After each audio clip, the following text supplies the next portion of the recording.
des analyses, des explications. Bref, vous êtes sur Sud Radio dans Parlons Vrai chez Bourdin. 0826 300 300 pour intervenir évidemment. 9e journée de mobilisation contre la réforme des retraites. Manifestation, rassemblement, blocage, grève. Manifesterez-vous ou pas ? Manifestez-vous ou pas, puisque certaines manifestations ont commencé. Comment vous êtes-vous organisé ? Cette mobilisation aujourd'hui sera-t-elle un baroud d'honneur ? Dépôts pétroliers, ports, routes, trains, dites-nous ce qui se passe sur le terrain. 0826 300 300, nous avons besoin de vos témoignages. La réforme est nécessaire, répète Emmanuel Macron, qui reste inflexible. A-t-il raison ou tort ? Près de 15% des stations-service sans essence ou gazole, 40 départements qui sont concernés. Là encore, vous témoignez. 0826 300 300. L'approvisionnement des aéroports en gazole, qu'est-ce que je dis gazole, en kérosène d'Île-de-France et devient critique. Nous allons aussi en parler ce matin. Emmanuel Macron prépare par ailleurs une taxation des super-profits et veut conditionner le versement du RSA à 10 ou 15 ou 20 heures d'activité hebdomadaire. Nous irons dans l'Aveyron où une expérience est en cours. 11h, 12h, jeudi politique, vous le savez, vous avez l'habitude et c'est un plaisir de retrouver nos députés ou nos sénateurs tous les jeudis. Aujourd'hui, 3 députés, nous parlerons évidemment de la situation politique et sociale. Et puis à 12h05, nous apprendrons à manger sans nous empoisonner. Je recevrai ma consoeur Margot de Frouville et le professeur Laurent Baugerie. Le plaisir de se nourrir à moindre risque. Quels sont les aliments à risque ? Comment mieux cuisiner ? Comment mieux conserver ces aliments. Il est 10h33, merci d'être avec nous, c'est riche, mais comme tous les jours, dans quel monde vit-on avec Félix Mathieu ? Bonjour Félix. Bonjour Jean-Jacques. Après l'assassinat d'une femme dans un hall d'immeuble du 12e arrondissement de Paris, encore malheureusement un féminicide, son ex-mari a été mis en examen hier et cette jeune femme était très connu. Oui. Vous allez tout nous expliquer. Oui, il avait été interpellé, son ex-mari, peu de temps après les faits, lundi matin. Au moins 2 coups de couteau dans la gorge de son ex-épouse, rue de Prague.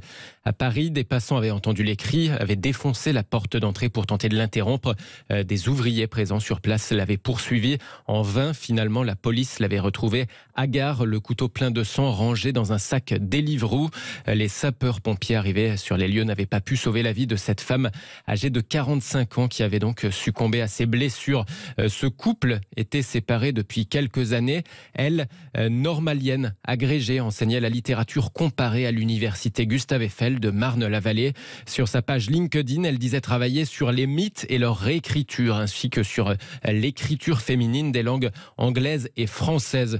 Une de ses collègues parle sur Twitter d'une professeure appréciée. Elle était sentinelle égalité à la fac. Sur sa page Facebook, elle postait de nombreux contenus à dimension politique engagée. L'une de ses dernières publications remontait à 2020. Elle y évoquait les violences conjugales pendant le confinement. L'homme écroué, de son côté, est également normalien. C'est un entrepreneur spécialisé dans l'intelligence artificielle. Il avait écrit plusieurs livres dans les années 2000, des livres consacrés à Internet. Et c'était son ex-compagnon qui l'a tué.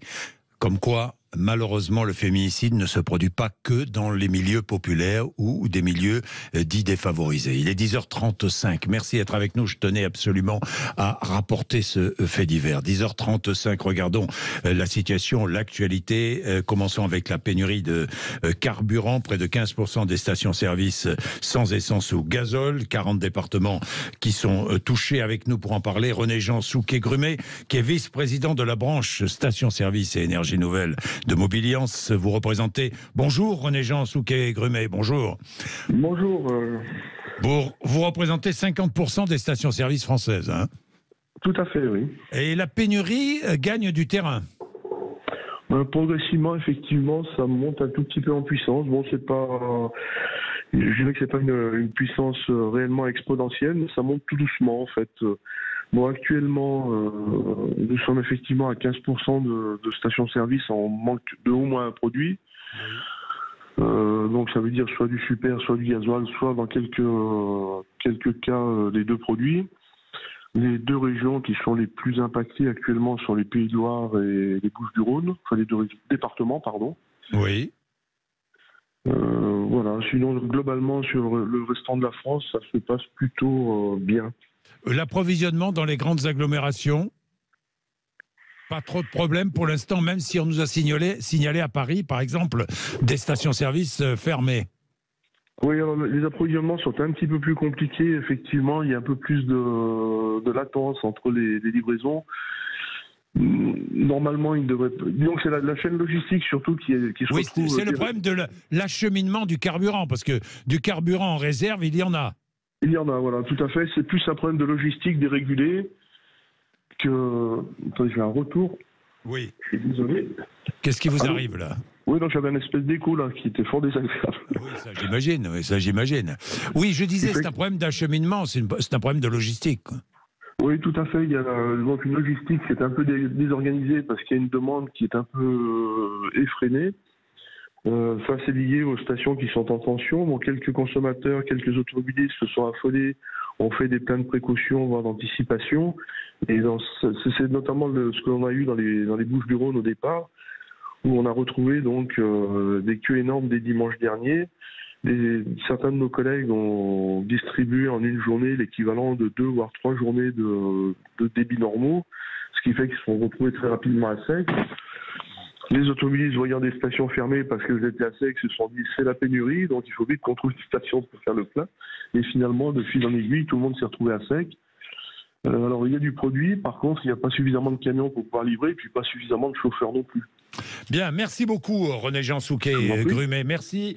Témoignage avec Serge qui est à Marseille. Bonjour Serge. Bonjour. Bonjour Serge. Certaines stations-service sont prises d'assaut ? Ah oui, moi j'ai vu des files d'attente qui dépassent les limites de ce que j'aurais imaginé sur l'autoroute. Oui. Ça déborde sur... Moi j'ai vu 1 kilomètre, on va dire, à la louche sur la bande d'arrêt d'urgence. Ça peut faire des accidents, hein, c'est des choses dangereux. comme ça. Alors pour le moment, c'est en tension. Pour le moment, c'est sûr que ceux qui vont travailler tous les jours en voiture sont très impactés, mais à un moment ou à un autre, tout le monde sera impacté. C'est obligé. De la même manière que 1000 personnes qui passent sous le seuil de pauvreté, aujourd'hui, vous n'êtes pas impacté, mais votre tour viendra comme le mien sera venu peut-être sûrement avant. Vous voyez, ça c'est à un moment ou à un autre, tout le monde sera touché. Hein. Dans tous les cas, Serge, oui, enfin, tout va dépendre de la situation et de l'évolution de la situation, parce que pour l'instant, il y a des stocks de carburant. Oui, mais donc, il y a des stocks, mais il y a des stocks. C'est un problème d'acheminement, c'est un problème d'acheminement du carburant. Si c'est qu'un problème d'acheminement, comment expliquer que il y a un tel rush, ceux qui ont fait le plein et qui ont rempli des jerrycans, ils y vont pas le lendemain quand même. Mais je suis d'accord avec vous. Est-ce que l'on devrait interdire le remplissage de jerrycans ? Oh, ça changerait rien, hein. Bon. Ça changerait. Moi, je pense pas que ça changerait grand-chose parce que la majorité ne remplissent pas les jerrycans. Hein. Ça, c'est quelque... à mon avis, hein, c'est quelque farfelu. Hein, bon, parce qu'ils ne se rendent pas compte qu'une fois qu'ils auront consommé ça et qu'il n'y en aura plus, qu'est-ce qu'ils feront ? Oui.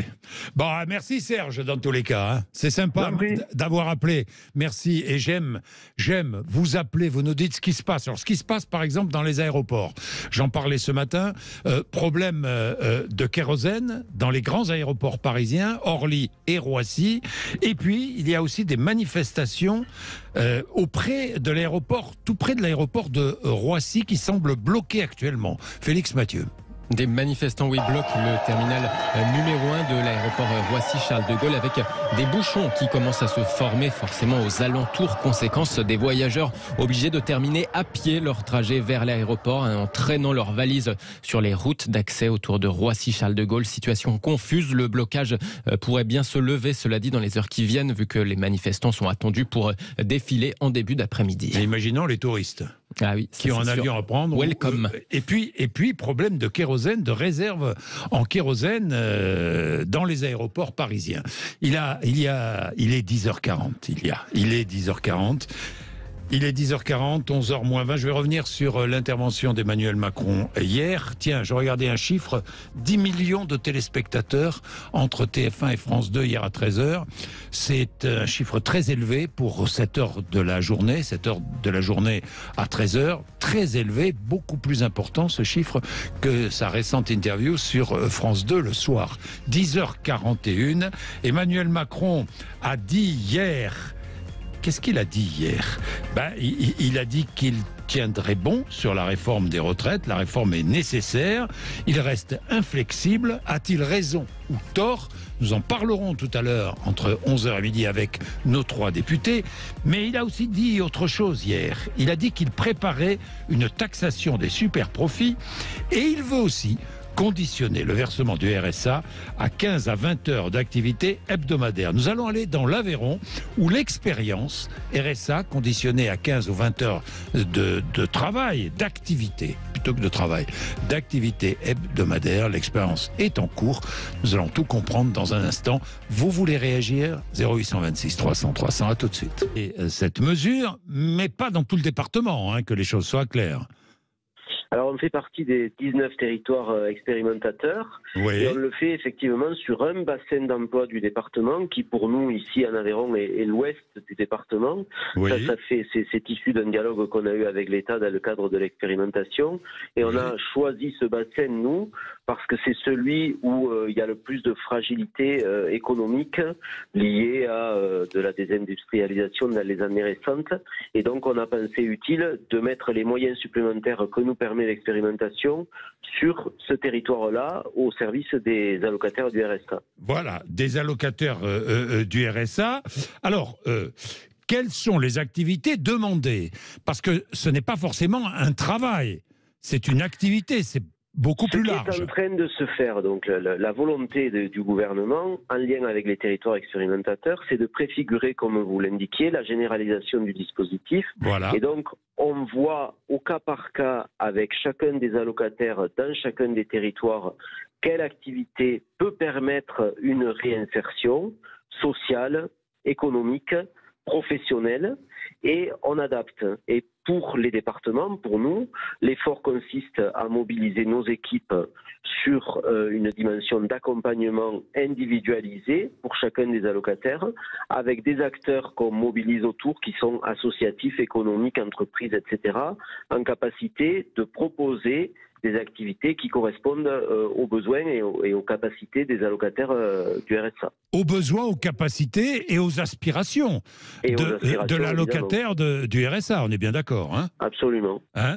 On est bien d'accord. Est-ce que ça permet, au vu de ce que vous faites, de votre expérience, est-ce que ça permet à l'allocataire du RSA de retrouver un emploi?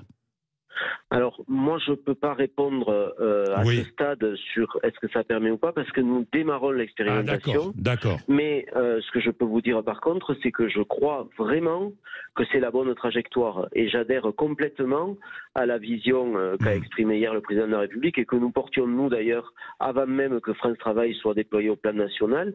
C'est-à-dire que le RSA est une allocation qui doit avoir pour vocation la réinsertion. Retour vers, alors pour certains allocataires, tout simplement une vie sociale parce que les accidents de la vie les ont beaucoup éloignés de ce qui peut être peut-être in fine un travail. Pour d'autres, une formation. Pour d'autres, peut-être une activité salariée. Oui. Et donc je crois que c'est très vertueux que de vouloir mobiliser des moyens pour le retour vers une place de la société, en fait. Droit et devoir, quoi. En quelque sorte, droit et devoir du bénéficiaire du RSA, quoi. Et il y a effectivement derrière ça le désir que nous puissions faire une correspondance entre les droits et les devoirs, mais moi, je souligne aussi le fait que dans cette expérimentation et dans la volonté que nous partageons avec le gouvernement, il n'y a pas en ligne de mire uniquement la sanction ou l'économie budgétaire. Oui. La volonté, elle est vraiment positive d'accompagner les allocataires vers une activité. Oui. Et réinsérer évidemment l'allocataire dans le monde du travail. Arnaud Viala, Renaud est à Rodez, justement, votre département, et Renaud touche le RSA. Bonjour Renaud. Bonjour Monsieur Bourdin, bonjour Monsieur Viala. Vous touchez 598 € par mois, c'est cela Renaud, hein? Non. Ah bon? Je touche moins puisque moi j'ai eu une réduction pour une erreur de la CAF à laquelle moi je n'ai pas fait opposition, qui serait un trop perçu de. Parce que Renaud, le RSA c'est 598 €, hein? Alors normalement. Renaud Viala, Arnaud Viala, pardon. À quelques euros près, oui, c'est quelques euros près. C'est 598 €, c'est bien cela? Oui. Bon. Alors, Renaud, pourquoi est-ce que vous trouvez scandaleux qu'on demande aux bénéficiaires du RSA 15 à 20 heures d'activité hebdomadaire par semaine? Alors, c'est pas que c'est scandaleux. Moi, je trouve que la méthode n'est absolument pas la bonne. Déjà, pour une raison très simple. Monsieur Viala vous l'a expliqué, c'est en test actuellement dans le département, Oui. dans une zone du département qui a été sinistrée. Oui. Donc, déjà, ça commence très mal. Ensuite, il faut savoir que... Mais pourquoi ça commence mal? Mais cette idée a pour vocation, on est bien d'accord, à être généralisée sur l'ensemble du territoire. Totalement, oui. Voilà, sauf que ça ne pourra jamais se faire pour une raison très simple. C'est que les départements comme l'Aveyron, effectivement, il y a un suivi. Il y a un suivi pour l'ensemble des bénéficiaires par les centres médico-sociaux et les agents territoriaux. Sauf que dans les grands départements comme l'Aveyron, comme la Haute-Garonne, pardon, à Toulouse, etc., vous avez énormément de gens qui sont... Vous dites on ne pourra pas suivre tout le monde, on ne pourra pas accompagner tout le monde. C'est ce que vous voulez dire, Renaud? On ne pourra pas, c'est absolument impossible. Il y a des gens, notamment à Toulouse, j'en prends l'exemple, puisque moi j'habitais Toulouse, oui, où c'est absolument impossible. Les gens sont, je vous rappelle que... Mais monsieur, tout le défi pour les départements... Tout le défi pour les départements, et justement en partenariat avec l'État et notamment le service public de l'emploi, c'est de se donner les moyens de faire cet accompagnement individualisé. Nous, on démarre dans le bassin de Decazeville, vous le savez, on a identifié à ce stade 8 ou 900 allocataires du RSA qu'on va suivre individuellement dans une première étape, puis on va doubler, on va monter jusqu'à 1600, et moi je trouve tout à fait positif que pour ces allocataires du RSA, on mette des moyens humains pour les accompagner individuellement dans un projet de vie, dans un projet de réinsertion. Et je ne pense pas qu'on puisse s'y opposer uniquement au motif qu'on ne peut pas le faire. Oui. Si on veut le faire, on doit pouvoir le faire. On doit le faire même, si on peut Monsieur Viala, dans les départements comme l'Aveyron, effectivement, il y a suffisamment de personnes pour pouvoir suivre ces bénéficiaires. Renaud, pourquoi baisser les bras avant même de conduire la réforme?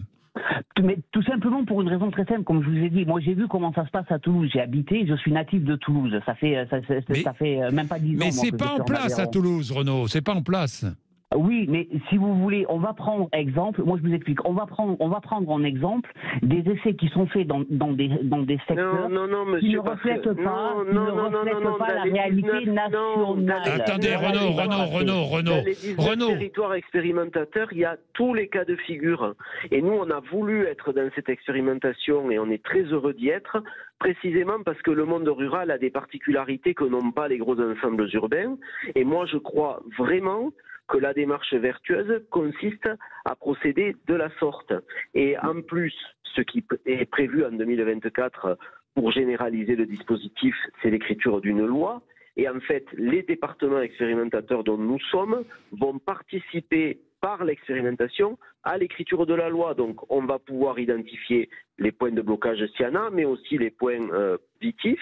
Et à l'arrivée, je pense qu'on va vraiment apporter quelque chose aux allocataires du RSA. Mais je vous dis clairement, moi j'ai vécu à Toulouse, j'ai grandi, je suis natif à Toulouse, je vais vous expliquer, les personnes qui sont dans ces situations-là, ce n'est exactement pas du tout la même manière de procéder qu'il faut que pour les départements comme l'Aveyron, etc. Mais je comprends pas, Renaud. Ce que je comprends, je ne suis pas contre le ce que je comprends, c'est qu'il faut absolument aider les personnes qui touchent le RSA à s'insérer dans le marché de l'emploi. Et que c'est une solution.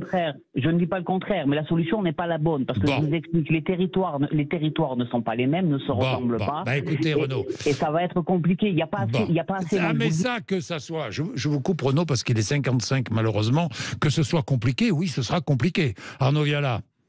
C'est simple ou non, c'est pas si simple. Effectivement, mais c'est pas compliqué. Parce que c'est compliqué qu'il faut pas le faire. Et nous, c'est précisément parce que la situation des allocataires du RSA, elle est compliquée, nous le savons. Mais on a aussi en face un marché de l'emploi qui est actuellement dynamique avec beaucoup d'entrepreneurs et de recruteurs qui n'arrivent pas à trouver de la main d'œuvre. Et donc, on ne veut pas louper la possibilité de permettre que chacun trouve sa place dans la société. Et moi, je crois en plus beaucoup à la valeur travail. Et je pense que nous sommes engagés dans cette expérimentation avec beaucoup de volontarisme et de détermination. Bien, merci Arnaud Viala, vous présidez le département de l'Aveyron. 10h55, c'est très très très intéressant, hein, conditionner le versement du RSA à 15 à 20 heures d'activité. Je dis bien d'activité, il ne s'agit pas de métier, il ne s'agit pas de... Activité, ça peut être une activité solidaire, ça peut être beaucoup de choses, hein, de la formation, etc., etc. Renaud était avec nous. Nous aurons Samir aussi juste après les infos de 11h, parce que nous allons débattre du sujet avec nos 3 députés qui seront là. Est-ce qu'ils sont favorables à cela, à cette généralisation ou pas? Le débat, c'est très très intéressant. Qu'en pensez-vous? Mêlez-vous au débat. 0826 300 300. Vous êtes sur Sud Radio. Merci d'être avec nous. Nous avons aussi Sophie Taillé-Polian, qui est vice-présidente du groupe écologiste à l'Assemblée nationale, députée du Val-de-Marne et membre de la NUPES, bien sûr. Bonjour. Et puis Pierre-Henri Dumont, député Les Républicains du Pas-de-Calais. Bonjour. Bonjour. Vous êtes toujours républicain, hein? Mais oui, toujours. Oui, d'accord. Toujours. Non, je dis ça comme ça parce que on ne sait plus où vous en êtes. Hein. Ah si, moi je sais parfaitement où j'en suis. Ah bon, vous, oui. Le parti, peut-être pas. Mais on reviendra là-dessus. Mais c'est pas le sujet essentiel de cette heure.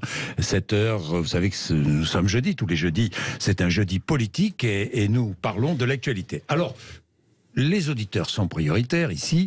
Samir est à Lyon et Samir va réagir au sujet que nous abordions juste avant les infos. Bonjour Samir. Bonjour Jean-Jacques, vous allez bien? Ça va très bien, vous êtes chauffeur de taxi. Je suis heureux de vous retrouver, Samir. Moi aussi Jean-Jacques. Sur l'antenne de Sud Radio, on s'est connus sur d'autres antennes. Voilà, c'est ça. Samir, bon, qu'est-ce que vous vouliez dire à propos de ce RSA conditionnel? Le président de la République en a parlé hier lors de son interview sur TF1 et France 2, conditionné à une activité. Allez-y, Samir. Eh ben moi je trouve ça, c'est pas bien qu'ils s'en prennent aux gens qui touchent le RSA. Déjà, avant de s'en prendre au RSA, il faut qu'eux-mêmes soient exemplaires. Et là, je m'adresse aux gens que vous avez invités, Jean-Jacques, aux députés. Vous devez montrer l'exemple. Et c'est plus le cas depuis des années. Des années, vous êtes devenus inaudibles. Moi, je parle avec les gens, je suis dans la société civile, des gens tous les jours, qu'ils soient riches, pauvres, n'importe. Vous êtes devenus inaudibles. Les gens ne vous croient plus. Les gens ne vous entendent plus. Les gens ne veulent plus. C'est pour ça qu'ils ont déserté les bureaux de vote, Jean-Jacques. Et ça va être de pire en pire. Et le désespoir, vous savez ce que ça cause, Jean-Jacques. Voilà. Moi, j'ai 47 ans personnellement, donc j'ai un peu de bouteille, l'expérience. J'en ai vu passer des présidents et tout. Mais là, ça va trop loin. Là, c'est trop. S'en prendre aux pauvres. Déjà qu'ils ont rien, et vous voulez leur enlever le peu qu'ils ont. Mais après, ça va être quoi? Bon, Samir, nous allons. Il y a 2 sujets. Vous abordez 2 sujets. Un, et évidemment la distance qui se creuse encore entre l'électeur et l'élu. Et 2, la question précise du RSA. Nous reviendrons sur le RSA, mais merci Samir dans tous les cas pour votre intervention. Cette distance, elle est réelle. Tout le monde crie, tout le monde dit, répète, c'est Marine Le Pen qui va tirer les marrons du feu. Mais les marrons du feu, qui va tirer les marrons du feu? C'est l'abstention, non? Ce sont les électeurs qui n'iront plus voter. Qu'en pensez-vous? Faisons un petit tour de table. Violette Spilou. Moi, déjà, quand j'entends le cri de Samir, je pense qu'il a raison. Je pense que c'est ce que nous, on entend beaucoup quand on est sur le terrain, en circonscription. Moi, à Lille, moi aussi, je vois des gens, je vais dans des associations, je vais faire mes courses, je suis interpellée. Peut-être un signe d'espoir quand même, c'est qu'on est nouveau député pour certains et nombreux, nous, dans notre groupe. Moi, je suis élue seulement depuis juin 2022. On essaye à la fois d'être à la hauteur de la fonction à l'Assemblée nationale, dans un hémicycle qui est extrêmement vivant, qui est redevenu le lieu où se passent tous les grands débats politiques, et on le voit chaque jour, donc on est très présent. Cette semaine, on est sur les JO et les sujets de sécurité pour les JO 2024, et en même temps, on est présent sur le terrain et on se montre exemplaire. Moi, je tiens à le dire, être exemplaire, ça veut dire être honnête et authentique dans ce qu'on défend en termes de conviction, pas changer d'avis tout le temps, pas changer d'engagement, et puis avoir de la considération pour les citoyens avec lesquels on échange. Et pendant les retraites, c'était un vrai défi, parce qu'on a reçu aussi la classe politique beaucoup de personnes ne cesse de parler du Rassemblement national en expliquant que tout ce qui se passe, ça va favoriser le Rassemblement national. Vous le pensez vraiment, Sophie Taillé-Pollan? Non, moi je ne pense pas, mais je voulais répondre à votre auditeur. Samir, allez-y. Voilà, je pense que d'une part, en fait, nous, en tant que députés, c'est vrai que moi je vis dans une ville populaire, je vais chercher ma fille à l'école publique, enfin je veux dire, j'ai pas l'impression d'être déconnectée. Par contre, c'est vrai, je suis élue de gauche dans une ville populaire, voilà. Mais par contre, ce que je voulais dire, c'est que, évidemment, les gens, ils se disent à quoi on sert. Quand on voit les mauvaises manières qui sont faites au Parlement, qu'on nous empêche finalement d'aller au bout du vote démocratique par le 49-3, évidemment, là, les gens et nous-mêmes, on se demande à quoi on sert. Après, je voulais aussi rebondir en disant que je soutenais totalement sa vision des choses sur le RSA. On va y revenir. Et si on peut y revenir après, j'en serais ravie. Bah, bien sûr qu'on va y revenir. Pierre-Henri Dumont. Écoutez, si je reprends ce qu'a dit Samir, il y a ce sentiment de déconnexion qui existe. L'abstention, mais c'est pas maintenant qu'elle va gagner, elle a déjà gagné l'abstention. Elle a déjà gagné. Quand on regarde qu'il y a moins de 50% des Français qui sont allés voter, par exemple, aux dernières élections législatives. C'est pour ça que tous les débats autour de la légitimité sont des débats vains, me semble-t-il. Personnellement, je les trouve vains. Parce que, compte tenu du niveau d'abstention aujourd'hui, partout, que ce soit aux législatives ou à la présidentielle, le débat est vain. Mais pas que, c'est une question d'engagement global dans la société. Regardez les difficultés qu'ont les associations pour avoir des bénévoles. On a aujourd'hui des associations qui périclitent parce que les 2-3 membres fondateurs n'arrivent pas à passer le flambeau. C'est ce qu'on voit partout sur les territoires. Et donc, la question qui va se poser, c'est le champ de ruines laissé par Emmanuel Macron dans la classe politique. Emmanuel Macron, c'est quelqu'un qui avait promis de réenchanter la politique. En 2017, de retisser ce lien qui était déjà distendu à l'époque entre les citoyens et le pouvoir politique. Et ce qu'il a réussi, il a fait tout le contraire. Il a fait tout le contraire parce que son but a été pour gagner de détruire, de tout faire exploser. Et il n'a pas reconstruit derrière. Quand il a voulu reconstruire, c'était à coup de débauchage individuel qui donne une image pitoyable de la politique, de quelques-uns qui vont à la gamelle pour se servir, pour avoir un gyrophare sur la voiture, pour d'ici quelques semaines avoir sur leur carte de visite marqué ancien ministre. Voilà, c'est pas la conception, je termine, que je me fais de la politique. Et il y a aussi un élément qu'il faut rajouter, probablement que je serai en désaccord avec mes deux collègues ici présentes. Je pense qu'un élément de déconnexion des élus nationaux de ce qui se passe réellement en bas, c'est l'interdiction du cumul des mandats. Et que quand on avait des députés maires, bon an, mal an, on avait des personnes qui connaissaient la vraie vie. Là, aujourd'hui, on a des députés, en particulier du Rassemblement. Effectivement, on peut être conseiller municipal. Je ne dis pas le contraire. Je suis également conseiller municipal, j'ai été maire de ma commune, mais je pense que quand on est en prise, je ne sais pas si c'est mieux, mais je pense que quand on est plus en prise et qu'on a exercé des fonctions qui sont des fonctions exécutives dans un conseil municipal, dans une région, dans un conseil départemental, probablement qu'on connaît peut-être un petit peu mieux que quand on a été élu sur une liste. Ça ne veut pas dire qu'on doit cumuler les indemnités. On peut très bien dire qu'on peut cumuler la fonction sans l'indemnité. C'est pas le sujet. Non, mais c'est un sujet sur la déconnexion. Sur la déconnexion. Je suis complètement d'accord sur la déconnexion. Oui, Violette. Enfin, juste pour réagir, parce que finalement, les propos que j'entends, je trouve ça assez désespérant qu'un élu, les Républicains, caricature autant l'engagement, y compris de ses opposants. Moi, je respecte l'engagement de politique, y compris de mes opposants politiques. Chacun est respectable dans les convictions qu'il défend. Et aujourd'hui, avoir des propos populistes qui donnent l'impression que les gens vont à la gamelle, que Emmanuel Macron a tout détruit, etc. Enfin, je veux dire... Les premiers élus au premier quinquennat en 2017 avec la majorité présidentielle, c'était une grande partie de femmes et d'hommes qui s'engageaient pour la première fois de la société civile. Encore aujourd'hui, on est très nombreux à avoir une expérience dans les collectivités, dans les entreprises, en tant que salarié. Moi, je travaillais dans une entreprise avant, même si j'avais un engagement politique local. Et donc, voilà, je pense qu'il faut au contraire valoriser cet engagement. Il y a beaucoup de femmes et d'hommes aujourd'hui qui reculent face à la violence, face à tout ce que ça demande comme exposition. opposition. Et donc moi, je suis plutôt admirative de tous les élus de quelque bord qu'ils soient. Le renouvellement de l'Assemblée nationale, c'est peut-être une explication au climat des discussions. Oui, c'est une assemblée diverse et très mouvementée. Une assemblée nouvelle, diverse. Voilà. Je ne sais pas. Moi, personnellement, je comprends très bien qu'on ait comme ça des discours. Bon. Oui, moi je voulais quand même ajouter quelque chose et vous dire, Monsieur Bourdin, ce que vous avez dit, c'est que finalement il y a une grande abstention, bien sûr. Mais par contre, ce que je note aux élections, mais il y a une grande participation là aux manifestations et au mouvement social, d'un mouvement qui est extrêmement suivi, avec des gens qui n'étaient jamais allés en manifestation. Et ça aussi, c'est un acte démocratique assez fort, qui doit, à mon avis, être entendu. Non, vous avez raison, les manifestations sont très importantes, mais ça représente combien quand il y a 3,3 à 4 millions de gens qui font le fait d'aller dans la rue, ils représentent bien davantage qu'eux-mêmes individuellement, parce qu'on sait, tout le monde ne peut pas y aller, tout le monde ne se sent pas d'aller dans une manifestation, tout le monde ne peut pas faire grève, ne serait-ce que financièrement, etc. Donc ça représente un mouvement bien plus large, qu'on lit d'ailleurs dans l'opinion avec le soutien au mouvement et l'opposition à la réforme. Donc il y a quand même un fort engagement des Françaises et des Français aujourd'hui dans la politique, et donc il y a aussi une volonté de peser, et c'est cela que le président devrait entendre. Mais il y a un fort engagement des Françaises et des Français contre une loi, contre une réforme, pas pour la politique. C'est complètement... C'est un acte politique, c'est un acte très politique. Est-ce que vous pensez que toutes celles et ceux qui sont dans la rue voteraient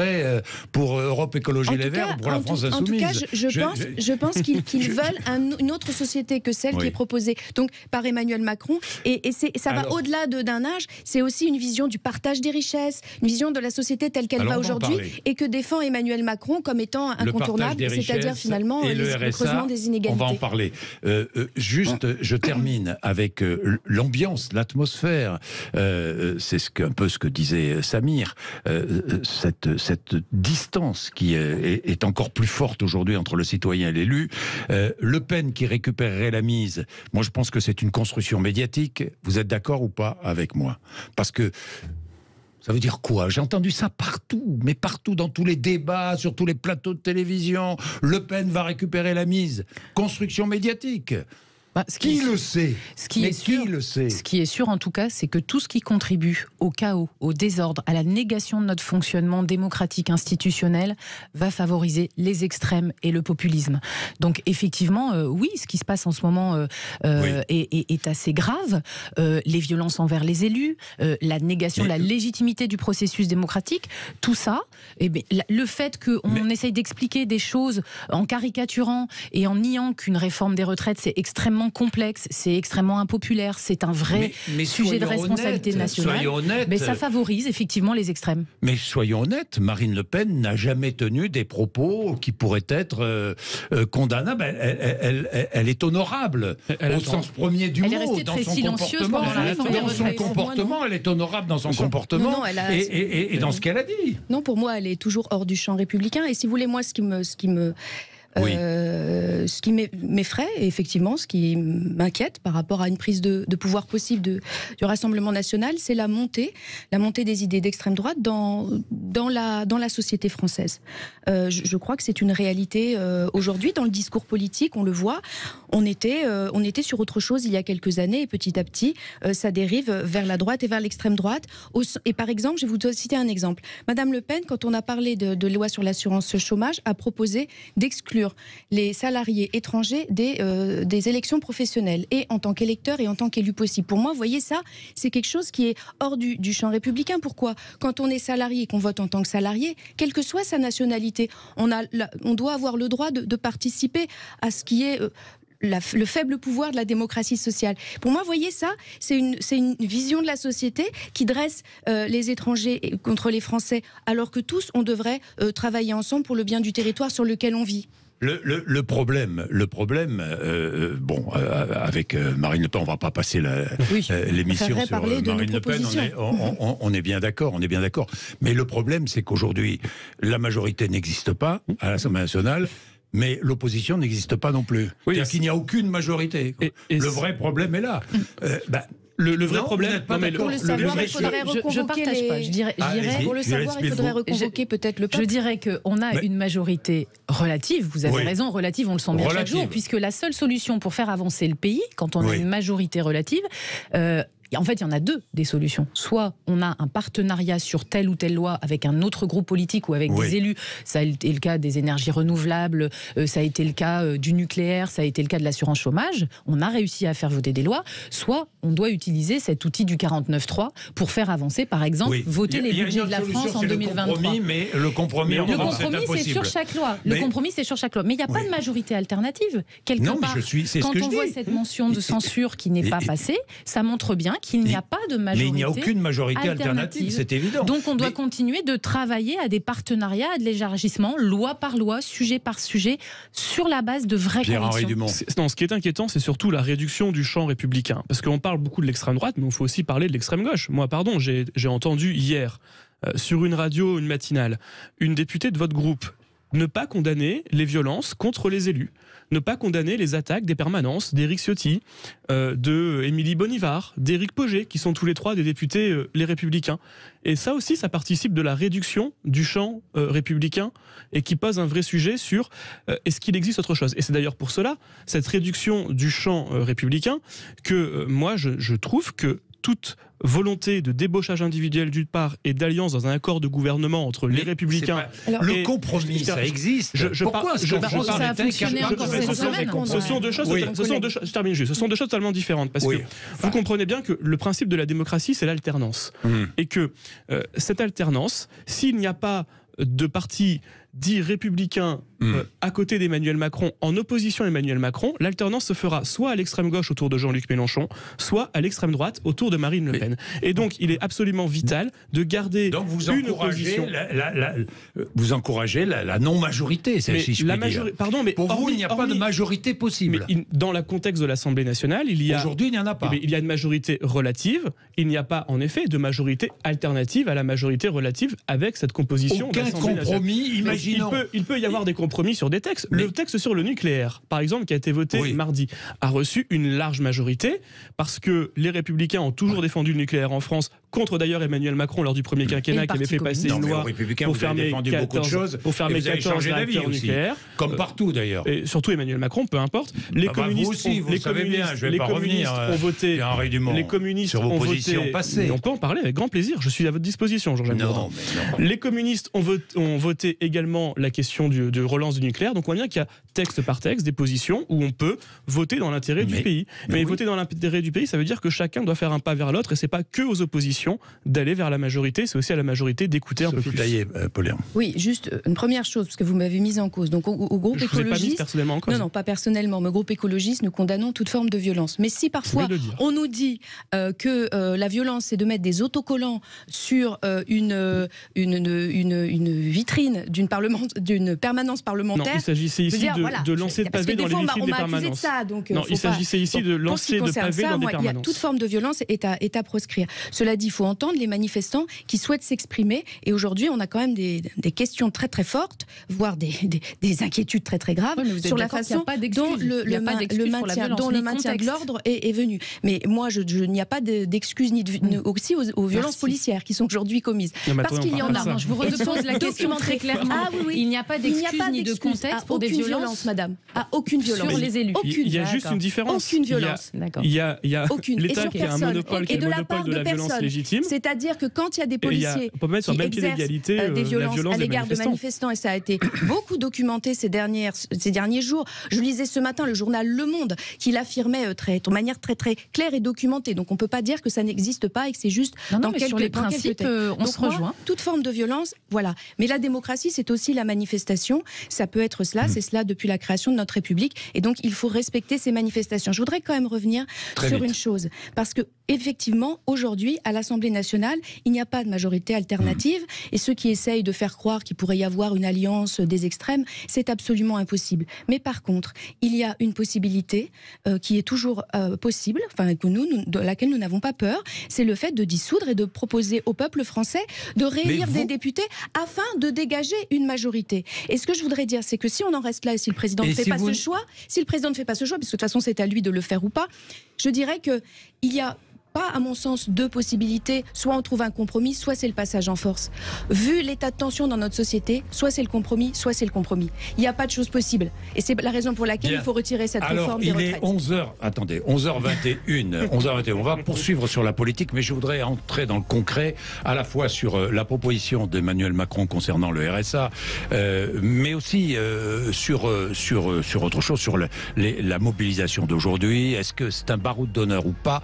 Certains le disent déjà que c'est un baroud d'honneur. Nous verrons bien le monde qu'il y aura dans la rue aujourd'hui. Nous verrons bien ce qui va se passer dans les jours qui viennent. Il y a, ne l'oublions pas, c'est très important, une élection à la tête de la CGT le week-end prochain qui va faire bouger les choses. Il est 11h22, à tout de suite. Jean-Jacques Bourdin.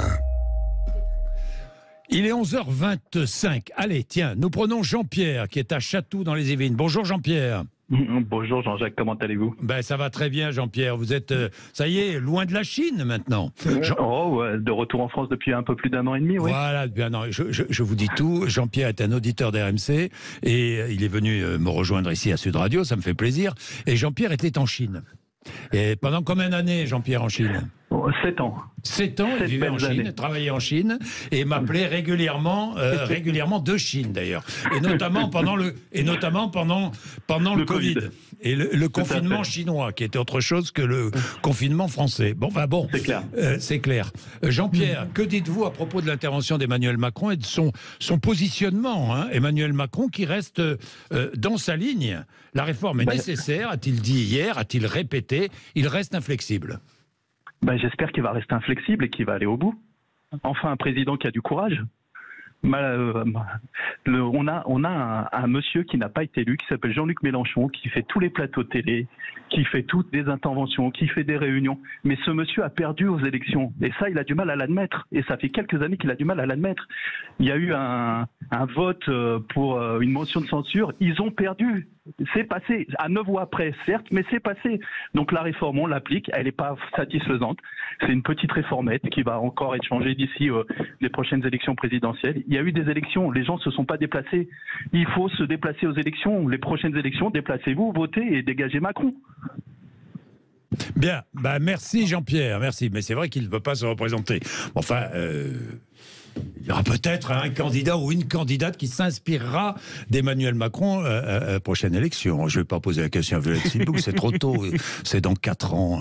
D'ailleurs, tiens, au passage, puisqu'on parlait tout à l'heure de compromis, Édouard Philippe, lui, il a appelé une sorte de compromis, une nouvelle majorité. Ça ne vous a pas surpris, Violette Sylboux, franchement? Qu'on appelle au compromis, à l'élargissement, aux discussions avec les partenaires, c'est ce que j'ai entendu dans la bouche du président de la République dans son allocution d'hier, et puis aussi dans la réunion qu'on a eue avec les parlementaires la veille à l'Élysée avec Emmanuel Macron. Édouard Philippe était présent aux côtés du président.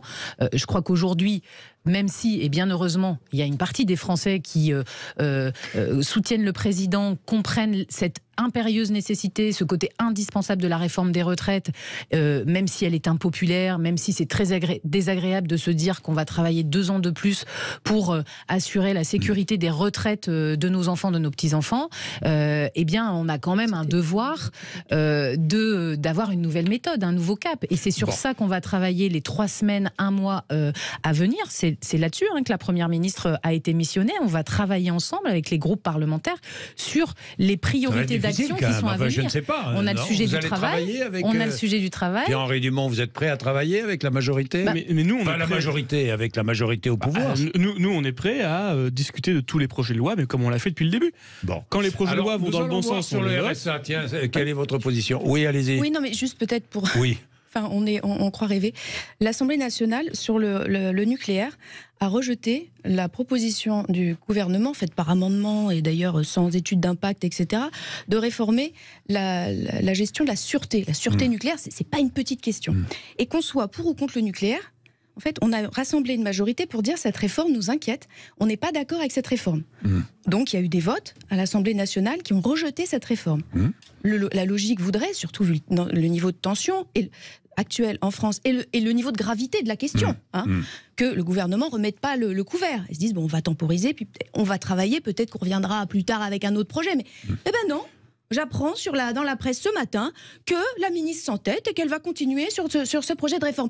Alors, je veux dire, à un moment donné, il faut quand même savoir s'arrêter et revenir au réel. Non, mais attendez. Vous avez des parlementaires qui tous ensemble mais unis. vous parlez de 5% d'un projet de loi qui a été rejeté, 95% a été largement rejeté. Je crois que je vous parle de ces 5%. Ça bascule au Sénat. Vous êtes bien d'accord avec le fait que on n'y aura jamais 100% des gens qui seront d'accord sur ce qui sera voté. Mais soyons... Et vous devez vous incliner devant la démocratie. Nous, on s'incline quand on perd. Mais la démocratie... La majorité, elle refuse. Monsieur Dumont, la démocratie, c'était le fait de valider cette réforme, c'est pas mon choix, mais c'est pas grave, je l'admets. Mais par contre, de rejeter ces 5%. Mais ça va partir au Sénat. Et là, la ministre revient sur le fait du rejet de ces 5%. Ça va partir au Sénat, il y aura une commission mixte paritaire, il y aura une discussion. C'est pas rien. C'est fonctionnement de nos institutions. Donc à un moment donné, quand on dit qu'il faut chercher le compromis, ce serait retirer ce projet. Ce que je dis, chercher le compromis. Imaginons que le président de la République mette à l'écart LFI et le RN et dise à tous les autres, mettez-vous autour d'une table, vous préparez un programme et vous nommez un Premier ministre. Ce serait possible ou pas ? Ça existe partout en Europe, le compromis. En France, c'est le système peut-être qui veut cela. Ce sont les institutions qui nous condamnent à ne pas gouverner avec des coalitions. Des coalitions politiques de différents partis. Impossible en France. Les institutions ne le permettent pas aujourd'hui telles qu'elles sont construites. Donc les institutions ne le permettent pas. Faire évoluer nos institutions, ça c'est une certitude. Oui, mais pour répondre à votre question, nous ce n'est pas possible. Pardonnez-moi, juste parce qu'il y a des divergences trop profondes. Mais les Verts en Allemagne travaillent avec les libéraux. Oui, mais c'est pas toujours facile, je vous l'accorde. Dans la plupart des cas, ils travaillent quand même plutôt avec les sociodémocrates, dans la très grande majorité des cas. Mais c'est une coalition. En France, ils travaillent avec LFI, donc on n'est pas non plus dans le même schéma. Mais ils travaillent avec les socialistes, ils travaillent avec la gauche. Pourquoi ? Parce qu'ils considèrent, les écologistes, ils considèrent que la réalité, les causes profondes il n'y a qu'en France que l'écologie politique est de gauche et d'extrême gauche. Partout ailleurs en Europe, c'est une écologie qui est plus transpartisane. C'est pas du tout vrai, mais nous considérons que effectivement, les causes profondes de la crise climatique, c'est aujourd'hui le système de production. Et quand on entend le président de la République dire il faut travailler plus, il faut produire plus, etc., nous on considère qu'on va dans le mur. Et donc, si vous voulez, mais par contre, et pourquoi les Verts allemands ont un avis contraire. Les Verts allemands n'ont pas un avis contraire. Je vous fais remarquer donc que là, ils sont dans une coalition, non pas avec les libéraux, mais avec les sociodémocrates. Mais ils sont au gouvernement avec les libéraux. Oui, mais parce que le système parlementaire, là, est vraiment profondément parlementaire, n'a rien à voir avec nos institutions. Aujourd'hui, nous avons un pays bloqué. Nous avons un pays bloqué. Pourquoi ? Parce que les institutions de la 5e, elles ont été conçues à un moment où il y avait deux grandes familles politiques, et maintenant, on voit bien que dans notre configuration, il y en a plutôt trois. C'est-à-dire plutôt, je dirais, l'extrême centre d'Emmanuel Macron et la droite classique, l'extrême droite, et puis la nouvelle Union populaire. Et que finalement, aux élections, on a 3/3. Donc il faudrait certainement sortir de tout cela par de nouvelles... Et oui, c'est la tripartition aujourd'hui. Si on regardez les élections législatives. Les élections législatives le montrent très bien. Si on revient sur l'actualité et les semaines et les mois à venir, en fait, ce que Emmanuel Macron nous a demandé collectivement, quand je dis nous, c'est aux parlementaires, aux membres du gouvernement et en lien avec les partenaires politiques potentiels et les organisations syndicales. C'est de se remettre autour de la table et de refaire des priorités différemment de ce qu'elles étaient prévues pour aller plus vite sur ce qui est essentiel. Je pense notamment, nous on a par exemple alerté, on a été nombreux députés sur le sujet de la loi grand âge, qui est très attendu, qui est un sujet du quotidien des Français, les sujets de santé, les oubliés du Ségur, des choses qui nous préoccupent depuis un moment et sur lesquelles on veut aller plus vite. Et puis inversement, sur la loi immigration, de faire différemment pour faire avancer le sujet à la fois de l'emploi des personnes qui sont en situation irrégulière et qui doivent trouver leur place, et sur l'exécution des OQTF pour les étrangers délinquants. Donc voilà, on est à l'action, pas d'immobilisme, il faut avancer. Nous verrons, si vous pouvez agir comme vous le souhaitez. Ça sera peut-être pas si facile que ça. Enfin, nous verrons bien. Il est 11h34, à tout de suite. Jean-Jacques Bourdin. Bon, Pierre-Henri Dumont, je vous accorde, vous avez un peu de retard, je vous accorde, mais vraiment 2 minutes pour parler des institutions. Et ensuite, je voudrais parler du RSA. Sur les institutions, de façon très courte, la question, ce n'est pas que celle des institutions, c'est aussi les méthodes de gouverner. Et le fait que le président de la République ait refusé d'aller au vote sur la loi retraite, ça prouve une chose. Ça prouve que, en fait, il ne comprend pas qu'il peut perdre des scrutins. Et donc, on a le message qui est envoyé dans la population, c'est soit je gagne tout le temps, soit vous perdez tout le temps. Mais il n'y a pas le côté de dire je prends mon risque, je gagne, je perds, peu importe, mais au moins la démocratie a parlé. Et c'est ça en fait qui met les gens dans la rue. Bien, hier, le président de la République s'est exprimé sur 2 chaînes de télévision, 13h, 10 millions. Est-ce qu'il avait bien choisi son moment, 13h, les 2 chaînes majeures. Il a bien choisi ou pas ?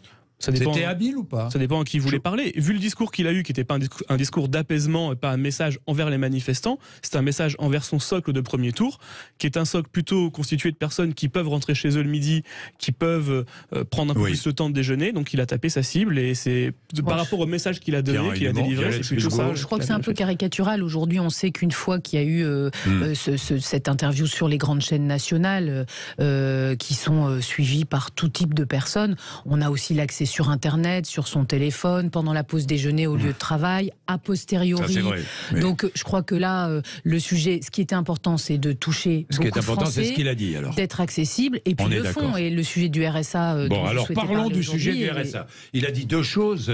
Il a parlé du RSA, il a parlé aussi des super profits, qu'il allait mettre en place. Bon, c'est assez compliqué parce que une histoire de rachat d'actions. Enfin, je ne vais pas entrer dans les super profits. Nous verrons bien ce qu'il propose dans les semaines qui viennent, mais ce qui m'intéresse, c'est le RSA. Okay. Conditionner le versement du RSA à une activité. Je dis bien une activité, parce que les mots ont leur importance. Une activité de 15 à 20 heures par semaine. Il y a des expérimentations qui sont en cours, et tout à l'heure, nous avions le patron du département de l'Aveyron, puisqu'il y a une expérimentation à Decazeville dans l'Aveyron qui fonctionne plutôt bien.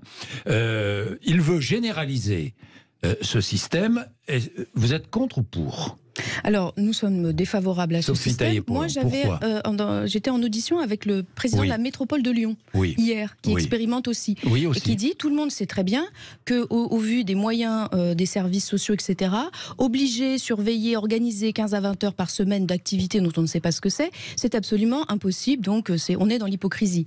Voilà. Donc, voilà un département qui est dans l'expérimentation. Politiquement, le patron de la métropole est proche de vous. Mais voilà ce qu'il en dit, en tout cas. C'est peut-être pour ça qu'il dit ça. Il expérimente en tant que président d'un département et il livre son expérience et ce qu'il en ressort. Ça, c'est la première chose. Moi, ce que j'observe, et ça c'est sur le terrain chez moi, dans une mission locale où le CEJ, le contrat engagement jeune, se fait aussi sur les mêmes bases, je vois des directeurs et des présidents de missions locales qui me disent, alors, on n'a pas trop de moyens pour organiser ces ateliers, ces activités dont on ne sait pas trop bien ce que c'est.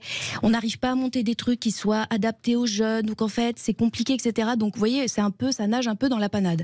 Après, sur le fond, on est sorti d'une vision après-guerre.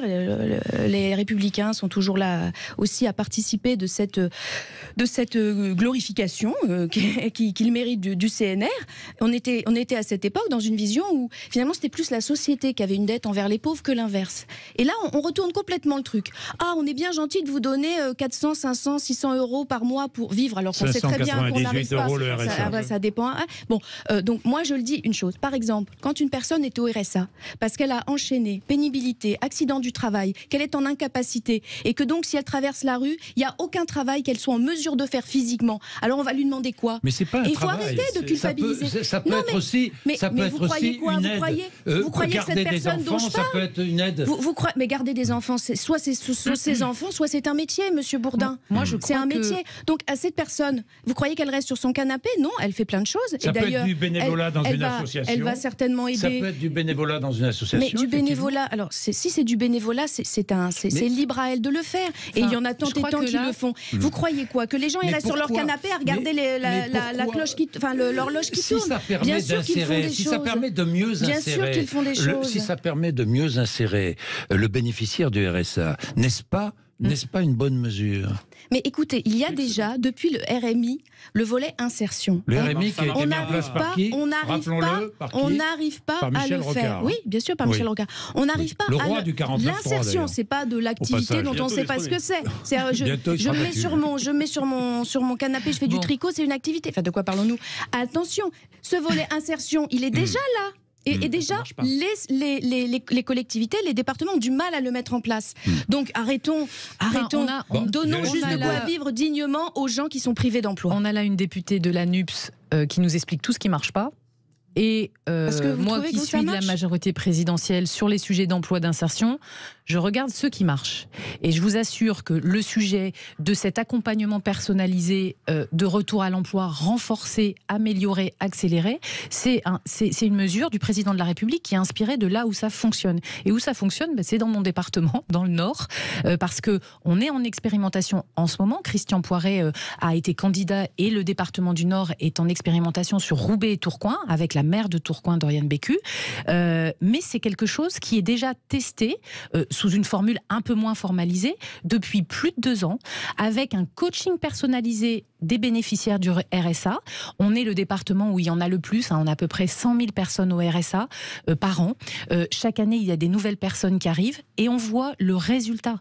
Le résultat, c'est que quand on met tous les moyens, ceux de Pôle emploi, des maisons de l'emploi, du département, ensemble avec les entreprises du territoire pour accueillir, pour accompagner des personnes qui ont envie de retrouver leur place dans la société, parce que ce qu'on dit, c'est le contraire de ce que dit madame. Ce qu'on dit, c'est que c'est simplement retrouver sa place, sa dignité, une place qui doit être adaptée à chaque situation de bénéficiaire au RSA. Il y a des personnes qui peuvent retravailler, normalement, progressivement. Il y a des personnes qui vont avoir un emploi ou sur lequel, même si c'est un peu plus lent, c'est pas gênant. Moi, j'ai discuté avec un restaurateur de Lille, par exemple, qui est prêt à prendre et qui prend des personnes en insertion, qui mettent le couvert avant le service au restaurant. Ils sont plus lents pour des raisons qui sont liées à leur vécu personnel.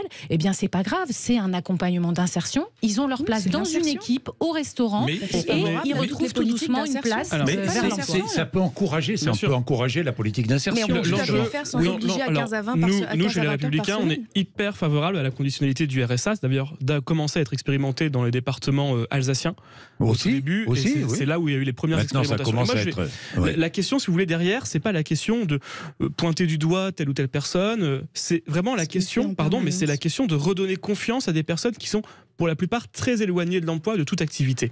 C'est de remettre le pied à l'étrier. Je vais vous raconter une expérience dans ma commune. Quand j'étais maire, j'ai décidé de mettre en place pour les allocations qui sont données par la mairie, en particulier l'épicerie sociale et solidaire, une conditionnalité. Toutes les personnes qui en bénéficient devaient faire des heures de bénévolat, d'accompagnement de la mairie.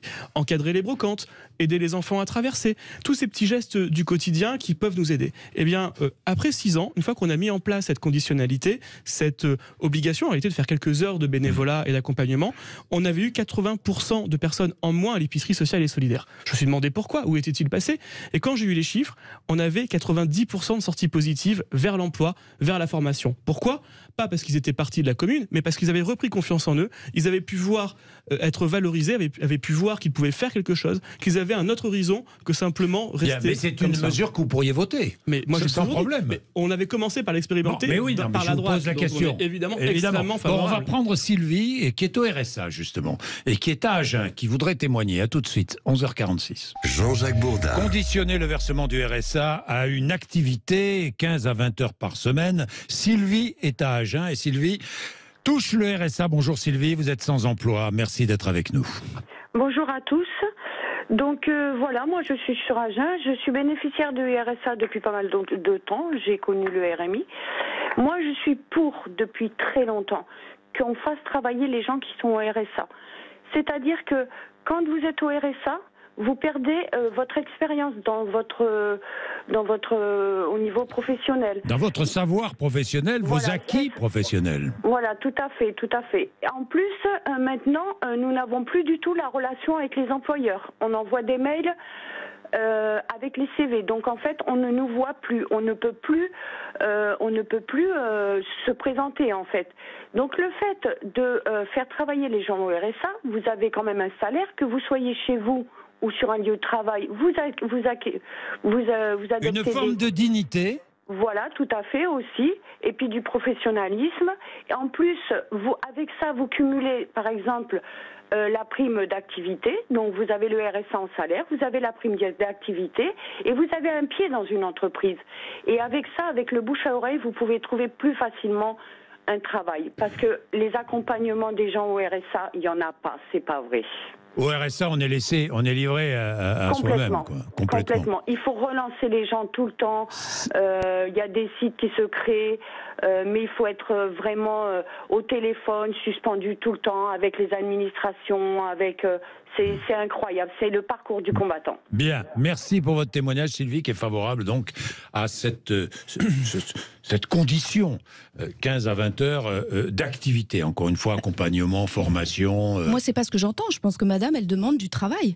Et là, tout le monde est d'accord, évidemment, pour faire en sorte que les bénéficiaires du RSA travaillent. Oui, et notamment, madame le dit, sur des horaires aménagés pour faciliter la réinsertion, etc. Bah oui. Mais là, le projet est extrêmement flou, c'est-à-dire des activités dont on ne sait pas ce que ça va être, dont on ne connaît pas la nature. On est aujourd'hui, et elle le dit très bien, pas en mesure d'offrir le volet d'accompagnement social et d'insertion.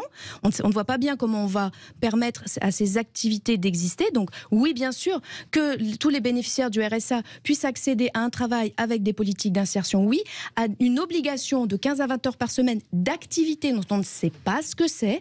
Alors là, moi, je m'y oppose. On sait ce que c'est dans les lieux où c'est en expérimentation. On sait pas ce que je voudrais dire. Ce que j'ai entendu dans ce témoignage, c'est finalement que le défi, il n'est pas pour les personnes allocataires du RSA, qui, elles, pour une grande partie, une majeure partie, souhaitent retrouver leur place, retrouver un boulot. Oui, mais le grand défi, il est pour nous. Oui. Il est pour les administrations, les politiques, les collectivités territoriales et les entreprises. Parce que c'est vrai, quand on n'a pas travaillé depuis 5-6 ans, qu'on est au RSA, c'est très difficile de retrouver un emploi. On a besoin d'un accompagnement renforcé. On a besoin que les entrepreneurs aussi ouvrent leurs portes, et c'est le bon moment. Pourquoi c'est le bon moment ? Parce qu'on est arrivé proche du plein emploi, on est à 7,3% de chômage. Ça veut dire qu'aujourd'hui, toutes les entreprises, tous les secteurs, j'étais encore avec la Fédération des travaux publics, avec l'Union des hôtels, cafés, restaurants, tout le monde cherche des personnes pour venir travailler. Et donc ça veut dire qu'aussi, il va y avoir une transformation dans l'accueil de ces personnes qui n'ont pas travaillé depuis longtemps. J'espère que les portes vont être beaucoup plus ouvertes pour elles, parce que c'est ça aussi le défi. Et donc il faut que nous, avec la grande réforme de Pôle emploi, France Travail et les départements, on soit meilleurs sur l'accompagnement des personnes en situation d'être au RSA, et que les entrepreneurs soient à la hauteur. Et donc le défi, il est pour nous, plus que pour eux. Mais pourquoi on ne met pas des obligations sur les entreprises, et donc vous voulez les mettre sur les personnes du RSA ? Vous, c'est les taxes, les obligations et tout ce qui fonctionne les obligations sur les discours négatifs, et on va de l'avant. Vous, c'est le discours négatif sur les gens en difficulté. Il nous reste une minute. Je voudrais faire un petit tour de table. Est-ce que le président de la République aurait dû annuler la visite de Charles III ? C'est ce que disait Sandrine Rousseau. C'est vrai que ça semble un petit peu en décalage avec la situation sociale. En tout cas, le président de la République aurait dû, au lieu de continuer dans son entêtement, il aurait dû prendre des mesures pour essayer non pas de jouer le pourrissement, mais de voir comment on peut sortir par le haut de la crise politique. Charles III, je dirais, c'est anecdotique. C'est anecdotique. C'est pour ça que je disais, c'est anecdotique. Non, c'est extrêmement important d'avoir la visite d'État du roi Charles III, sa première visite à l'étranger. Roi. Oui. Ça montre les liens entre la France et le Royaume-Uni dans un contexte post-Brexit. Moi, je suis vice-président du groupe d'amitié France-Royaume-Uni. Je suis député de Calais, donc j'ai quand même un petit sujet avec les Anglais de façon assez régulière. Et c'est extrêmement important. Mais la difficulté, c'est que le contexte social aujourd'hui n'est pas favorable. Et ça prouve quand même que le président de la République pensait déjà avoir pu passer à autre chose au moment où il avait calé la visite. Donc il va falloir prendre des mesures pour déjà nettoyer les poubelles dans les rues de Paris, faire en sorte peut-être d'apaiser un petit peu plus la situation. Peut-être que le Conseil constitutionnel aura répondu à ce moment-là et retiré la réforme. Elle est sur le bureau du Conseil constitutionnel. Voilà. C'est lui qui aura le dernier mot. C'est lui qui a le dernier mot. Je vous le dis tout de suite. Exactement. Et en tout cas, ce qui est sûr, c'est que peut-être que les médias britanniques, s'il y a des problèmes, pourront dire que ce sont des supporters anglais à nouveau qui ont fait la difficulté en France et à Paris. Oui. Pour moi aussi, je pense que les relations avec le Royaume-Uni restent extrêmement importantes. On a tous les sujets de transfrontaliers, d'immigration, de collaboration économique qui restent majeurs pour la France. Le rôle d'un président de la République, c'est aussi les affaires étrangères, les relations internationales, la représentation de la France avec ses pays partenaires.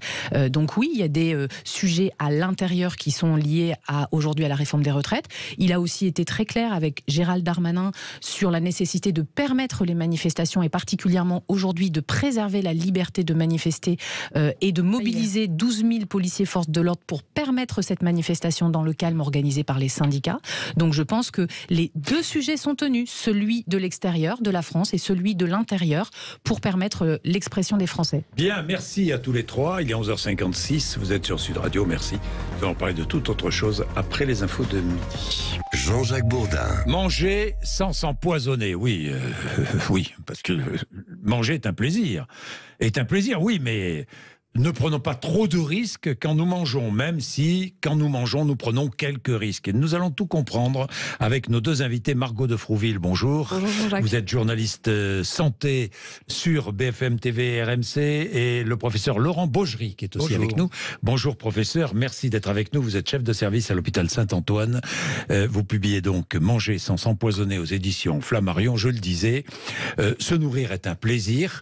Quand on se nourrit, quoi qu'il arrive, quoi qu'il en soit, on prend des risques. Margot. Mais il y a des risques évitables. Il y a des risques, mais il y a des risques évitables. Ouais. Mais on prend des risques quand on se nourrit. Mais le but du jeu, Évidemment. justement, c'était pas d'apparaître pour des psychopathes de l'hygiène où on voulait ne pas culpabiliser. Il y a juste des choses que j'ai apprises, qui me servent tous les jours, qui sont pas compliquées à mettre en place et qui permettent d'éviter de rejoindre les 20 millions de cas de gastro. Ce sont les fondamentaux de l'hygiène alimentaire. Il n'y a pas de plaisir sans risque, mais autant en prendre le moins possible, continuer à profiter de l'alimentation et puis ne pas tomber malade. Et quand on dit c'était mieux avant, je rappelle que Agnès Sorel, la plus belle femme de France, l'épouse, la maîtresse officielle de Charles VII, on dit qu'elle s'est suicidée, mais en fait elle essayait de se débarrasser de vers qui grouillaient dans son intestin, les ascaris. Et donc c'était pas forcément mieux avant. Vous en parlez de ces vers, hein. Vous en parlez. En fait, vous réglez, vous présentez les fondamentaux de l'hygiène alimentaire, quoi, hein, si j'ai bien compris. Alors, les fondamentaux, c'est le froid, la cuisson et l'hygiène, la conservation des aliments. Je vais commencer avec le froid. Vous parliez là, il y a un instant de ce fameux ver qui se trouve, si j'ai bien compris, dans le poisson cru. Hein, ça, c'en est un autre, mais c'est pas le même. Mais c'est pas le même. C'est un parasite moderne, parce qu'en 50 ans de temps, les poissons sont 300 fois plus infectés. Et on attribue ça en fait au fait d'avoir épargné les baleines qui sont dans le cycle du parasite. Et maintenant, sur les marchés, en moyenne, un poisson a plus d'un parasite dans son intestin et de temps en temps dans la chair. En moyenne. En moyenne. Vous avez jusqu'à 90% des merlus, donc des colins, qui sont infestés par ce parasite. Ça concerne les poissons sauvages, c'est important de le préciser. Et concrètement, c'est quoi ? C'est une petite larve qui est enroulée sur elle-même, qui est translucide, donc elle peut tout à fait passer inaperçue. La bonne nouvelle, c'est qu'il y a quand même deux moyens de s'en prémunir. Il y a la cuisson, on porte à cœur le poisson, la cuisson à plus de 60 degrés, et là le parasite qui s'appelle Anisakis meurt. Ah oui, le fameux et sinon, Anisakis. La congélation, donc ça c'est une réglementation de 2004 qu'en principe les professionnels sont censés connaître et appliquer avant de servir du poisson qui est destiné à être consommé cru. Donc les restaurateurs, les marchands de sushi, etc. Sauf que on s'est rendu compte à la fois pendant un reportage bien avant l'écriture de ce livre en décembre 2019 et même cet été pendant l'écriture du livre que c'était pas du tout encore assez connu et respecté, alors que c'est la règle qui permet de s'en prémunir. Oui, parce qu'il y a poisson cru et poisson cuit, et le poisson cru, effectivement, nous mangeons beaucoup de sushi, c'est une tendance extrêmement forte dans l'alimentation. Donc là, il faut absolument que le poisson qui est utilisé dans les sushis soit congelé auparavant. C'est indispensable. Sushi, mais ceviche. Ceviche aussi, oui, tartare, évidemment.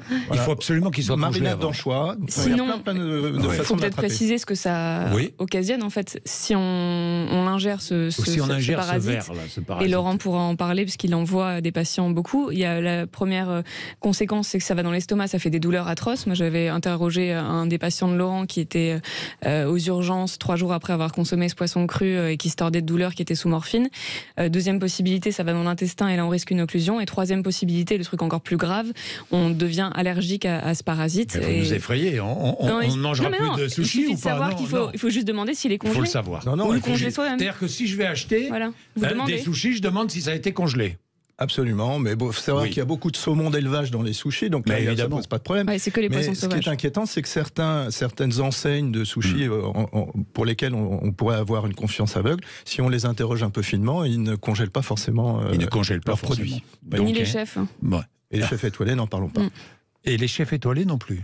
Non, parce que c'est pour une autre raison. Hein. C'est les petites tables l'été sur Paris ou dans les régions, on met un tartare au menu. C'est compliqué de congeler 24 heures auparavant, donc on ne le fait pas.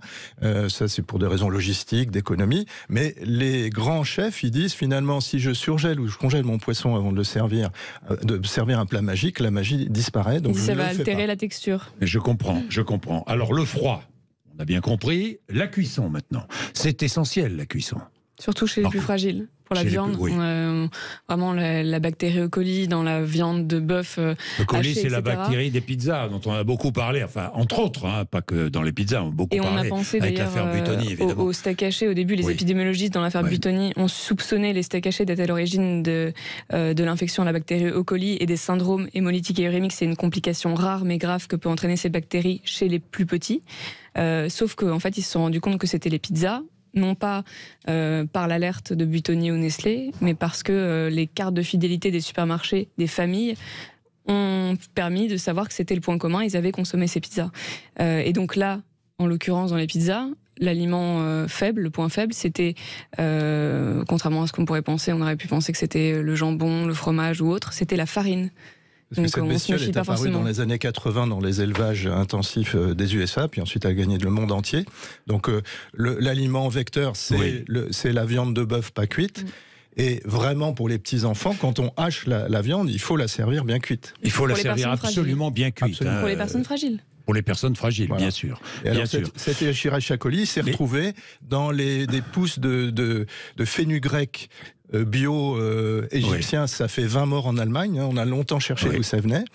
Et puis, c'est de temps en temps, les bovins ou les cervidés sauvages se soulagent dans des champs de blé et on retrouve ce germe dans la farine, cette poudre blanche qui paraît sans aucun risque. Et bien finalement, c'est aussi un vecteur de quelque chose qui peut être très grave. Parce qu'on a l'impression aujourd'hui, compte tenu des conservateurs, des émulsifiants, des colorants, des agents de texture et de tous les insecticides, les pesticides, on a l'impression qu'on est protégé. Je ne sais pas pourquoi. On a l'impression que l'aliment qu'on ingère est un aliment sain. Non, il n'est jamais vraiment sain. Mais il faut prendre des précautions. C'est ce que vous nous dites. Oui, alors nous on s'intéresse au poison rapide plus qu'au poison lent. Mais voilà, en fait, le but du jeu, c'était de donner des conseils, des choses très pratiques. C'est ce que vous faites d'ailleurs, parce qu'il y a des encadrés dans le livre partout, les végétaux également à risque. Et sur la cuisson, Jean-Jacques, il y a un truc important à préciser, c'est que quand on fait un plat en sauce, on a tendance à le laisser sur la plaque de cuisson en se disant qu'on va le servir le soir même, etc. Sauf qu'en fait, moi j'ai appris ça grâce à l'écriture de ce livre avec Laurent Baugerie, on va tuer, quand on va réchauffer le plat un peu plus tard et le servir à des convives ou autres, on va tuer la bactérie, mais pas la toxine qui a été produite. Et on va rendre malade sans le savoir, en fait. Il y a beaucoup de choses comme ça qui sont hyper faciles à mettre en œuvre. Réfrigérer dans les 2 heures qui suivent la cuisson. Donc un plat en sauce avec de la viande, tout de suite mettre au frigidaire. Non, pas tout de suite. Au réfrigérateur. Pas tout de suite. Dans les 2 heures. Ouais, dans les 2 heures. 2 heures, parce que si c'est brûlant et qu'on met dessus au frigo, évidemment, mais dans les 2 heures. Mais c'est quelque chose qui n'est pas du tout connu du grand public. Quand on parle de Bacillus cereus ou de Clostridium perfringens, je ne pense pas que ça vous dise quelque chose forcément. C'est pas des gros mots, c'est des bactéries. C'est 300 000 cas par an et c'est la punition. On mange un plat convivial et familial et puis 3 heures après, vomissement, diarrhée et on se sent pas bien du tout. Donc ça peut parfaitement être évité. Ça peut parfaitement être évité. Le réfrigérateur, d'ailleurs, il faut prendre soin de ce que l'on met dans son réfrigérateur, la manière dont on conserve les aliments, Margot. Oui, il faut les couvrir notamment, parce que c'est vrai qu'on ne le fait pas toujours, on est pressé, on va remettre un reste comme ça, un peu mal emballé ou posé juste sur une assiette. D'où l'importance de nettoyer son réfrigérateur.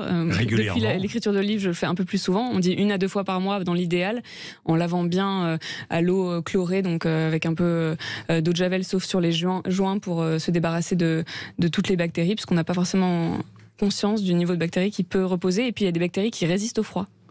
Il y a des bactéries qui résistent au froid. Il y a des bactéries qui continuent à proliférer au réfrigérateur.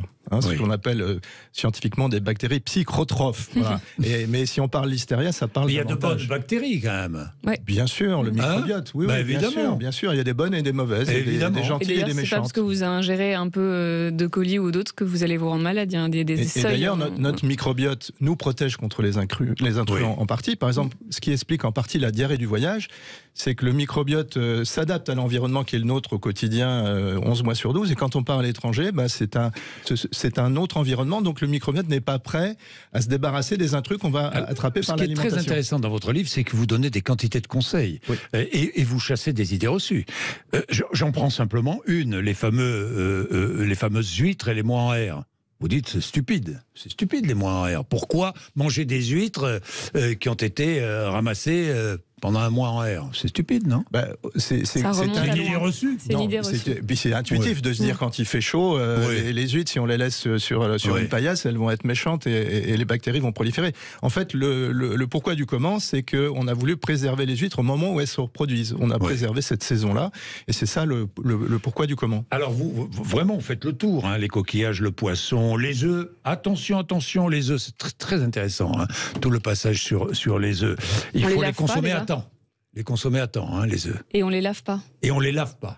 Bon, après, je sais pas s'il y a beaucoup de personnes qui lavent leurs œufs. Qui leurs œufs. Non, mais bon, il faut quand même le dire, parce qu'on était parfois dans des réflexes un peu trop hygiénistes. On lave pas ses œufs parce qu'il y a une cuticule qui entoure l'œuf et qui le protège naturellement contre des bactéries qui pourraient rentrer par la coquille. Et on les conserve au frais un peu par habitude, parce qu'on sait pas trop où les mettre sinon. Mais c'est pas une obligation absolue. Ça permet juste de ralentir le vieillissement de l'œuf et donc de le consommer pour le coup un peu plus longtemps. Autre aliment très consommé, il faut faire attention, c'est le poulet. Ah oui, alors là c'est vraiment... Le poulet, gastro-entérite, le champion du monde. Oui. 500 000 cas par an en France. C'est ce que je lisais. 5 000 hospitalisations, 50 décès. Et vraiment... 50 décès ? Oui. Alors, évidemment, tous ces décès, si on cumule ces décès transmis par les aliments, on arrive à peu près à un décès par jour. Donc on est très loin de l'infarctus du myocarde ou du Covid. Mais néanmoins, si on peut les éviter, il faut le faire. Évidemment. Le poulet, pourquoi Alors parce que le poulet est très très très porteur d'une bactérie qui s'appelle Campylobacter. Donc au moment de l'abattage, la carcasse, la peau du poulet qui a été brûlée entre-temps est contaminée par ces bactéries, mais c'est une contamination de surface. Donc il y a deux dangers qu'on peut éviter l'un et l'autre. Le premier danger, c'est j'achète le poulet cru dans la grande surface et je vais le couper en morceaux pour faire un tagine, pour faire que sais-je. Eh bien, avec ce couteau-là, le couteau va se contaminer. Et puis ensuite, si j'ai une planche à découper ou deux, mais si je garde le même couteau, je vais couper ma salade, mon concombre, mais je vais contaminer le concombre qui ne sera pas cuit. Donc c'est ce qu'on appelle la contamination croisée. Donc ça, c'est article numéro 1. C'est comme ça qu'on se contamine. Et la deuxième façon de se contaminer, c'est on a beau acheter le poulet en rôtisserie, il est carbonisé à l'extérieur, mais il y a des endroits. La bactérie n'est pas dans le blanc du poulet. Donc si vous achetez des blancs et que vous les cuisez, elle est dans la carcasse. Donc c'est pas dangereux. Mais quand vous achetez tout fait, il y a le repli, là où on sépare la cuisse de la carcasse, il y a des anfractuosités qui sont moins sensibles à la température. C'est aussi pour ça qu'un steak haché est très difficile à bien cuire, parce qu'il y a des replis, il y a des méandres, et c'est difficile d'aller au cœur de la cuisson. Et bien là, si en le désarticulant, on voit que ça coule un peu rosé ou rouge ou hémorragique, il faut redonner un petit coup de cuisson. Bien. C'est pas compliqué. Encore faut-il le savoir. Mais dans votre livre, il y a énormément de conseils. Quand même, vous ne prônez pas une vie aseptisée, on est bien d'accord, hein? Pas du tout. C'est pas l'objet du livre. Les conseils qu'on a donnés, la cuisson. Vous nous déprimez, hein? Non, la cuisson, la découpe. Franchement, c'est pas insurmontable de laver son couteau entre deux aliments. Il faut juste le savoir. C'est 20 millions de cas de gastro par an en France. On n'a pas forcément envie de les rejoindre. Et puis quand on est en bonne santé, on peut courir des risques qui sont extrêmement faibles. Donc moi je mange, même vous faites ce bouquin, depuis que vous avez écrit ce livre, vous faites plus attention non quand je fais la cuisine moi-même, ce qui est vrai. Qui est pas fréquent. Alors donnez-nous 2-3 conseils. Tiens, vous faites la cuisine vous-même. Donnez-nous 2-3 conseils. Je fais une mousse au chocolat. Précaution. Oui, une mousse au chocolat. Une mousse au chocolat. Donc je vais casser les œufs. On commence par ça. Vous allez casser les œufs. Eh bien. Je vais casser les œufs, je vais les casser non pas sur le rebord de la jatte, mais je vais les casser sur le rebord de l'évier. Parce que si je le casse sur le bord de la jatte, puisque les bactéries sont sur la surface de l'œuf et pas à l'intérieur, je vais contaminer le rebord de la jatte. Et ensuite, quand je vais mélanger, oui, c'est simple. C'est un geste simple. Il suffit d'y penser. C'est pas forcément intuitif, c'est tout. Margot, vous aussi, vous avez changé votre façon ça, pour le coup, le lavage de mains, beaucoup plus sur le poulet. Je fais beaucoup plus attention, pour le coup. En servant aux jeunes enfants, le steak haché aussi, j'évite de le servir trop saignant maintenant à mes enfants, même si ça fait râler. Pas très cuit. C'est pas très bon. Non, franchement, c'est un peu de la semelle. Franchement, c'est pas terrible. Mais pour les petits enfants, faut pas les envoyer à l'hôpital ou en réanimation. Non, on est bien d'accord. J'ai écrit ce livre pendant mon dernier congé mat, et la première chose que j'ai fait après avoir donné naissance à mon enfant, j'ai mangé un carpaccio de bœuf. Ça n'enlève pas le plaisir, c'est juste qu'il faut connaître ses risques, et en effet, on n'est pas égaux. Si je mange un carpaccio de bœuf, il faut que je fasse attention quand même. Viande crue. L'origine, enfin bon, non. Je peux quand même. Le tartare de bœuf, le tartare de bœuf et le carpaccio, on peut continuer à en prendre. Il faut savoir qu'il y a des petits risques qui sont pas incompressibles, mais voilà, je prends la voiture, je prends l'avion, le risque zéro n'existe pas. Bien, salmonellose, E. coli, anisakis, etc., etc. Pourquoi ne m'a-t-on rien dit avant ? C'est votre livre, Margot de Frouville, professeur Laurent Bougerie, Manger sans s'empoisonner chez Flammarion. Croyez-moi, c'est très intéressant, c'est très bien fait, c'est très clair, et nous avons beaucoup de conseils. Puis ça ne nous empêche pas d'aimer manger. Ah non, surtout pas. Et d'aimer les bons produits. Il est 12h26, merci, c'est l'heure de André Berkoff.